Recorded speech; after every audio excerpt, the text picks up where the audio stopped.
So I'm going to be talking to you briefly about making state management intelligent and what exactly that means. So first of all, my name is David Khourshid. I'm at DavidKPN pretty much everywhere online. And I work at a company, it's my company. I'm the founder of a company called Stately.ai.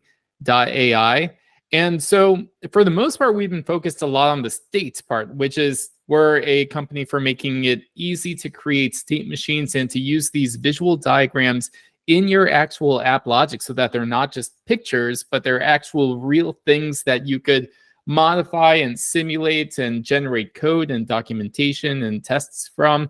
But what I really want to focus on today is the AI part, just because it's a pretty hot topic, and now it's taking the world by storm.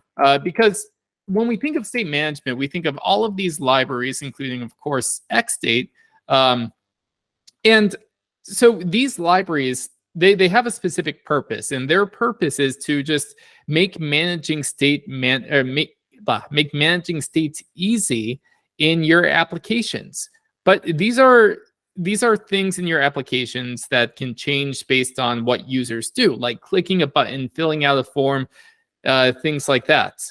But now that we're seeing that, like I said, times are changing, we have when OpenAI released GPT-2 and GPT-3, things were starting to change. And now we have ChatGPT, GPT-4, and recently they even announced multimodal GPT.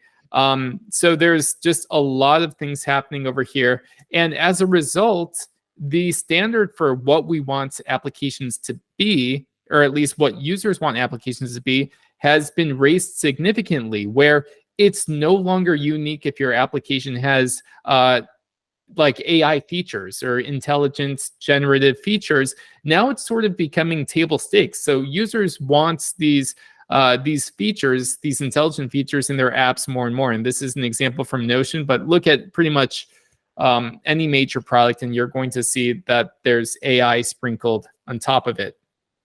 However, I will argue that LLMs really aren't enough, because they excel in one area, and that area is, given an input, just produce some output, be creative with it, maybe give me a rough idea of of if it works. And we've experienced this a lot with things like GitHub Copilot, where it will produce code for you, but you're not sure if that code is right or wrong.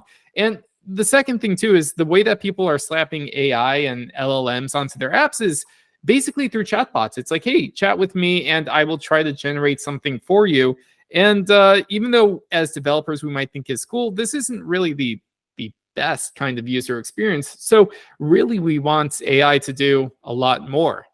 So like I mentioned, this is the current state of it, where basically you tell OpenAI, hey, just generate something for me given this input, and it gives you an output. But where I find AI even more interesting is this idea that AI has to reach some sort of a goal from a starting point. And in order to do that, it needs to make decisions and take actions along the way. This to me is much more interesting, and where I think that we could go with our applications. And so there's even things that are trying to combine LLMs and this idea of agent behavior, like going from a start to a goal, in the LLM space, like Agents GPT, LangChain, AutoGPT, and probably many others that have popped up in the last month or so. So if we go back to before, LLMs and before that whole craze happened, when we talk about agents, one of the prevailing schools of thought on how agents can behave is reinforcement learning, which sort of goes hand in hand with machine learning. But I find reinforcement learning to be really interesting because it does allow you to create agents that actually learn from an environment through trial and error. And it does it by taking actions inside that environment and learning which actions will lead it to the results that it wants. And so that's why I think it's really important to learn about reinforcement learning. And so its ultimate goal is to maximize a future reward. And of course, the reward is achieving a certain goal, or if you're playing games, it's getting the highest score in the game. But regardless, we could steer an agent towards a goal. There's been a lot of research done on this. Google has this paper on mastering Atari with discrete world models. And these world models represent how an agent understands how the game works and everything. So I encourage you to read that. I also saw this a few months ago where basically using reinforcement learning, you could train this robot, which is getting pushed around, to play soccer and to just try to reach the goal. And so this is the kind of AI that I'm really interested in. So to explain reinforcement learning briefly, I, of course, created a state machine for it because a state machine actually describes the process pretty well. We start by an agent observing an environment. So this is just like if you were in a new environment, you would look around, see what things you could do, maybe take certain actions. And as you explore that environment, you learn what you can and cannot do. And then you select an action based on some policy, which we'll talk about in a minute. And so by selecting an action, you're deciding, okay, I think that by doing this action, I'm going to maximize my future reward or gets to a potential goal state. And then the environment reacts. For example, if you push a button, that might be a light switch, the light might turn off. And then depending on how the environment reacts, we could get a reward for that, or we might not get a reward. And so that updates our policy. And so the policy is what tells us, hey, these are the kinds of actions that you should choose. Like it's sort of that, that rule, or sort of a, I don't know. It's sort of a brain where it's like, okay, given the environment is in this state, which action should I take next? One of my favorite ways to explain this is with Pac-Man. So in Pac-Man, you have, an environment, and the environment is the maze. And this environment can be in different modes. So it could be a normal mode or scatter mode. So this is just to say that the environment does not remain fixed. It could change over time due to actions. The agent is the thing that is actually interacting with the environment. So it observes the state of the environment and it decides to take action. And of course, Pac-Man can take many actions like eating the pellets, getting chased by ghosts, or chasing the ghosts and eating the ghosts.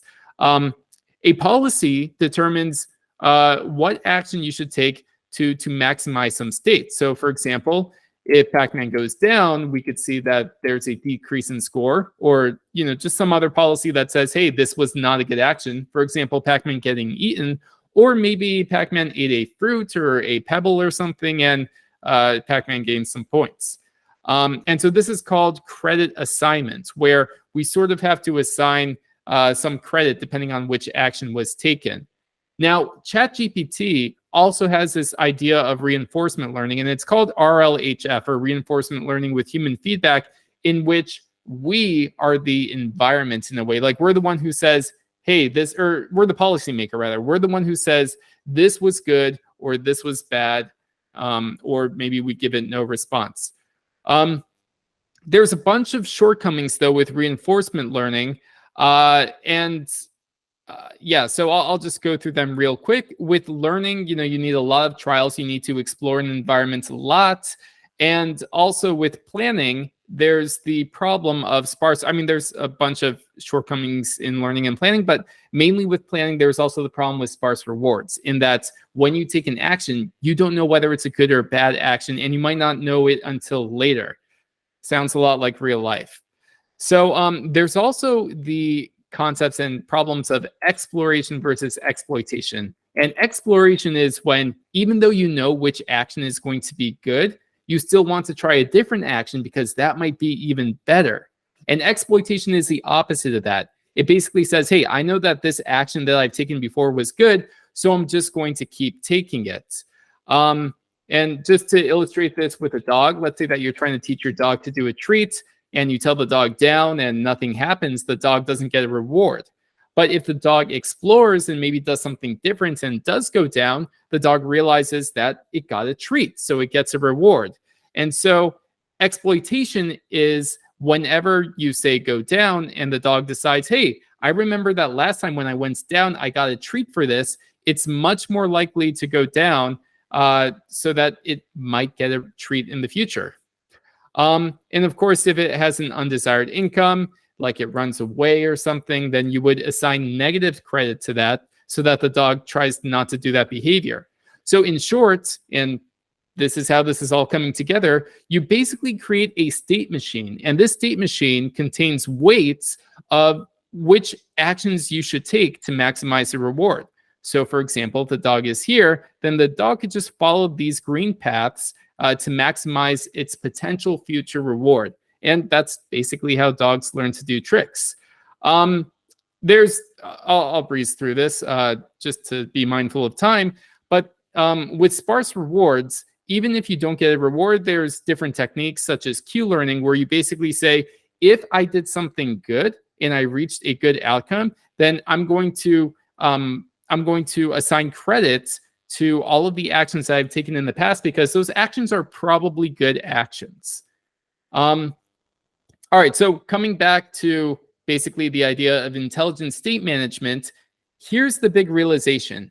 Applications are constrained environments. Like they have especially if you're working in web applications, you are constrained to the browser. There's a fixed number of things that a user could do.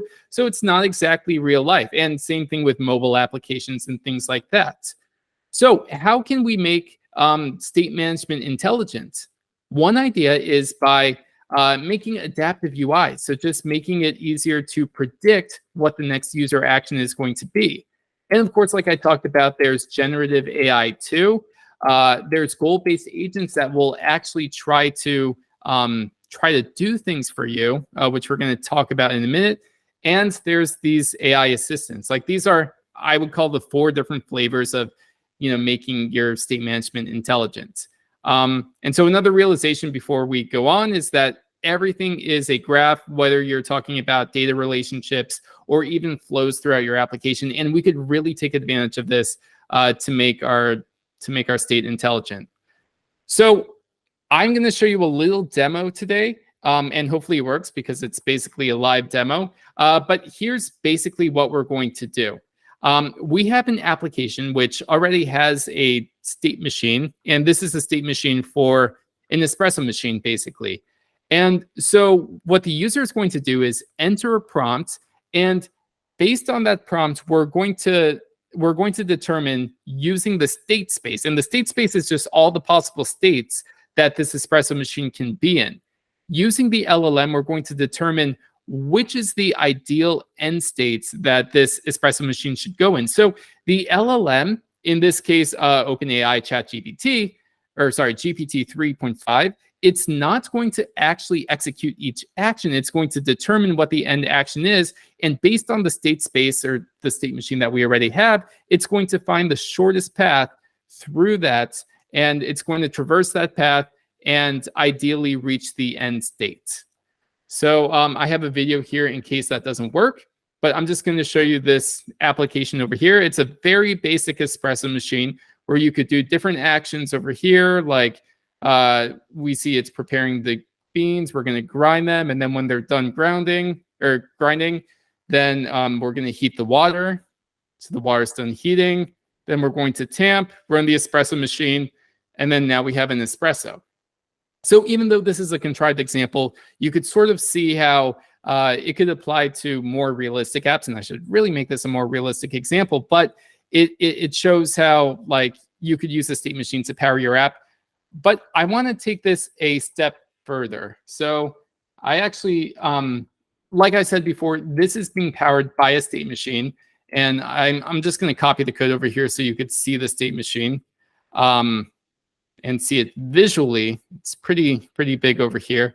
But this state machine, it starts in idle. And just like you've seen before, it goes through all these steps, like, we're done grinding. And then, we're heating, then we're done heating, and then we're tamping, and we're running the espresso machine, and then the drink is made. And from here, there's a bunch of things you could do, such as adding water, steaming milk, adding cream, adding chocolate. But something that I really want to point out is that none of these states have any idea, there's nowhere here that says, here's how to make a cappuccino, or here's how to make a cafe latte, or something like that. So what we're instead going to do is using the pattern that I talked about over here, we're going to get the state space, and this is just graph theory. It's path traversal. It's nothing to do with LLMs. And then we're only going to use the LLM to determine what that end state should be. So I'm going to say I would like a cappuccino, please. Or actually, let's go a cafe mocha, which has chocolate in it, and hopefully it will add chocolate. Like I'll just make it a little bit interesting. And then it's going to determine that's our state space over here while it's going through. And this is the path that it determined. So it's going to, here, let me just show you this completion over here. Yeah, so it said completion, drink. And so basically it's finding that end state where we reach the drink made state and the ingredients are chocolate, cream, and espresso. And then we just navigate through the state machine and we end up in our state. So we could say, instead I want a cappuccino. So I click make it and hopefully it finds the right state. Okay, it looks like it did. So it's going through here and it's going through all the steps. And hopefully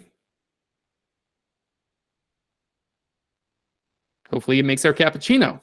So the main point of that was that basically we're using what we've already been using for our application, and we've just been feeding it into an LLM, and the LLM is deciding which actions to take based on that event-based architecture with the state machine so that we could easily add these superpowered AI features to our app. And so some future ideas I have for this are, are state machine inference, in which you derive a state machine from an existing app so you don't have to actually create it. Reinforcement learning for adaptation. So you might have noticed these two buttons over here. The idea is that this basically serves as reinforcement learning with human feedback, in which you could say, hey, yeah, this was the correct string, or this was not the correct string. And then we could adjust these weights in each of these transitions so that the shortest path might be different next time, because we said, hey, last time you made something that wasn't a cappuccino, so that path you took was incorrect. Try a different path. And so that's how that helps over there. Also having predictable LLM output. And OpenAI has released something called functions, which really helps with that. And there's also a Microsoft library called TypeChat, which helps you constrain what is returned from the LLM. So there's a lot of advancements going on in that area. And also deep learning for state space reduction. This is a simple example, but you could see even from here, we've ended up with 105 possible states that we needed to go through. And obviously for bigger apps, that's that's a little bit infeasible. So overall, we're using reinforcement learning to take our environment, which is modeled as a state machine, whether it's discovered or whether it's provided up front,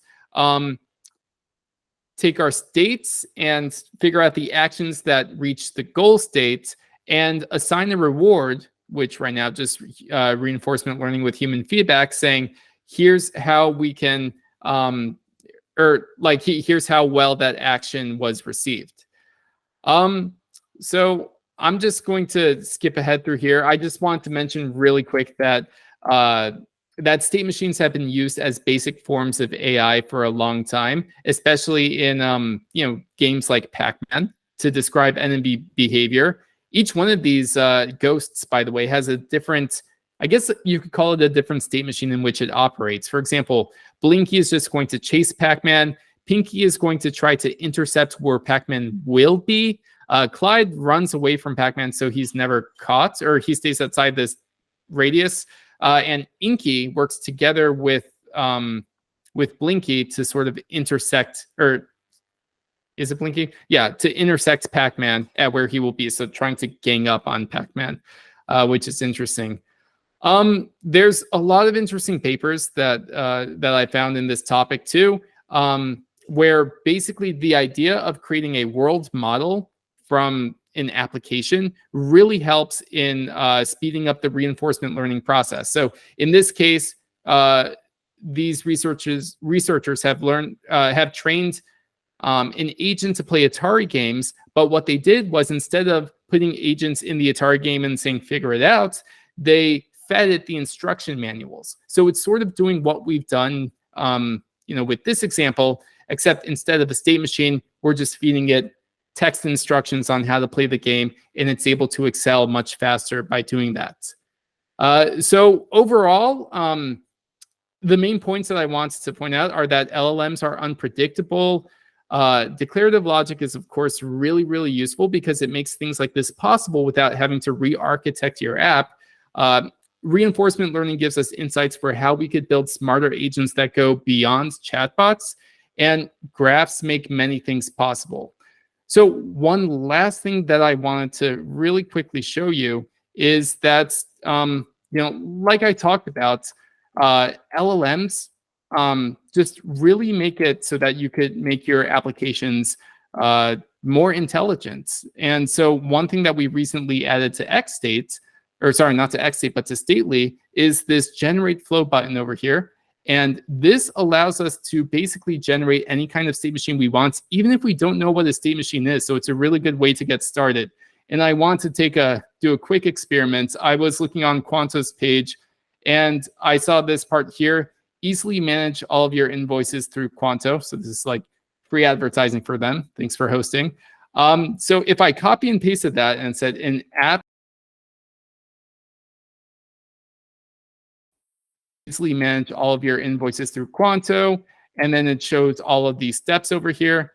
You could press generate, and hopefully, I'm actually not sure if this will work, but hopefully it's going to take that and generate a state machine from it. It is an experimental feature, so I'm not sure if it'll work. But we are, interestingly enough, actually using OpenAI and XState itself in the backend to do this. And it says still generating. And so what it's doing is it is basically digesting this information and making it so that it could be converted to a state machine. And then it's doing a few extra steps, making sure the state machine is correct, giving it descriptions on all of the states, and just formatting it properly so that so that it looks nice. And there we go. So we have a state machine from this. I actually did not try this before, so this is really live coding. But you could see that it describes our application. We have idle over here. We're creating an invoice. It shows us all the things that we could do: send, delete, edit an invoice, manage suppliers. And then we could view invoices. So this would basically be the flow of an app that you might want to make in your own companies. So actually, this was pretty cool. But yeah, so with all that said, we also just released, a couple months ago, XState version 5 beta. So please try it out. We're getting really close to a release, so I would love for more people to to play around with that. And also, this is something that we've been working on, and I'm going to hopefully release in the next week or two. Stately agents to make it a lot easier for you to create these LLM-powered experiences with state machines and OpenAI or any other sort of LLM. So yeah, overall, just make your state management intelligent. With state management, separating your app from your view logic and having a declarative UI with state machines makes it really easy to fit LLMs, reinforcement learning, and all of that into your apps and just power intelligent experiences for your users. So thank you very much, Quanto. Happy to be here. Well, not in person, but yeah, thank you.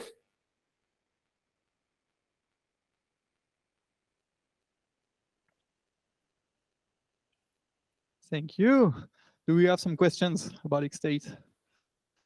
Baptiste, I see you smiling. Do you have questions? No questions? I knew it. Baptiste has a question. Thank you. Hi, David. Hello. Can you elaborate just a bit on how you use XState in the process of generating state machine with OpenAI, please?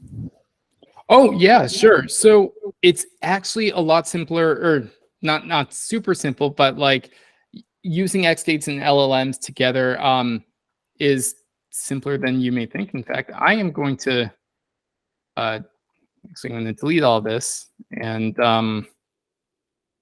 demonstrate here. Oh, wait, sorry, I'm not even sharing my screen. Let me share it real quick just so I could explain a little bit. So basically what happens is that, we start with, start over here, and then the user would provide a prompt. And so this prompt, then it needs to go through a few steps. And so you could just, we'll call this step like just sending to OpenAI to generate the machine. And then once it does that, we have to do a couple of other things. So when this is done, internally, we actually do a few things. So when that's done, and this is just, we're using the OpenAI SDK to do this. And we're also generating 3 possibilities for what this machine may be. So, we would be choosing the best machine, and we do this based on various internal heuristics. And then once we have the best machine, so once it's chosen, then we, what do we do next? We add descriptions. And so because each of the states need the descriptions, so when they're added, then we take it and we convert it to a proprietary stately format. And then once that's done, then we display it. So overall, like that's the flow. There's a couple of other steps that we do here, and that's for when we want to do things such as modifying the machine. So we could say over here, like add steps for if you want to modify the machine instead of generate it with OpenAI.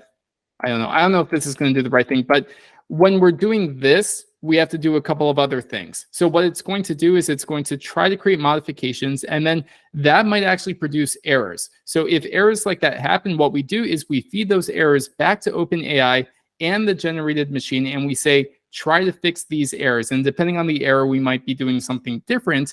But what OpenAI is going to do is basically modify the machine and present a different version of the machine. And it's going to do the same thing where it picks 3, and then based on the best one it picks, then it generates it. So there's a lot happening behind the scenes, but really OpenAI, it's just fetch calls at the end of the day. And with XState, you could orchestrate those fetch calls through various states so that things happen one at a time. I hope that answered the question. Yeah, yes, totally. It's really interesting. And are you using tools like LangChain or others? We're using XState. And so that sort of serves as our LangChain, because things with like chain of thought reasoning, at the end of the day, if you squint, it's sort of a state machine already. So we're like, you know what, instead of that, let's just do it state by state. And that's why I'm excited to release stately agents, because it's just a very thin wrapper around XState that makes it easier to work with OpenAI, so that you don't even really need LangChain or anything like that. You could just write normal code inside of XState. Nice, thank you. I think a lot of people can be interested in this super thing. Thank you. Thank you. Do you have some other questions? No, I have one. As a newbie, like how would you start by using XState on your application? Because like we have some examples of the dog, just like you presented before. I think it's also on the website, this dog presentation, or in the tutorial. I saw it somewhere. But like on an app with, for example, I have an e-commerce, and it was kind of tricky to know how to start, because we all have logic in our applications. We have big companies here. Again, we were talking about configuration files, static files before, but we also have logic hard-coded in components or everywhere. But like, how do we start to implement it regarding our business logic? Yeah, so it really depends, like if you want to do it on the front end or the back end. Regardless, if you go to the repo, which is at statelyai/xstate, the main branch right now is on the next version of X8, which is version 5, which, like I said, was in beta or is in beta right now. And there's a bunch of templates to help you get started in a super quick start here. But recently, we've been working on the examples. And so there's a bunch of examples over here. So all of the workflow ones are back in examples. If you wanted to learn how to use it with React, you could click into an example, and then you could open it directly in Code Sandbox, or just take a look at how the machines work inside of the application. So this really shows you, you would have a machine. It's used here. We have used machine. And then, yeah, hopefully seeing these examples and the combination of the docs can help. And of course, if you're a visual person, actually this, you could copy and paste this code into Stately, or if you go to github.stately.ai in the URL, hopefully this will work. Yeah, I think we have a couple of things to update, but yeah, it will generate that state machine for you from that machine if you're a visual person. So the long story short is we're making a lot of demos, and there's also, we have a YouTube channel, so youtube.com/@statelyai. And in this YouTube channel, there's a lot of videos. We've recently done a webinar showing you how to create a simple app using X8 version 5. So yeah, we have a lot of resources for you. Great. Yeah. Thank you very much. I think we don't. Oh, yeah, we have one last question.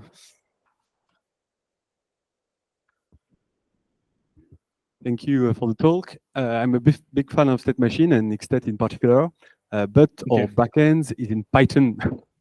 So I know that there is a repo somewhere for X8 in Python, but it has not been updated for a while. So I just wanted to know what's the plan for that, if it's ever going to happen, because the other State Machine library in Python are not that great. Right, yeah. So X8 Python is something that I worked on a long time ago, I think over 2 years ago.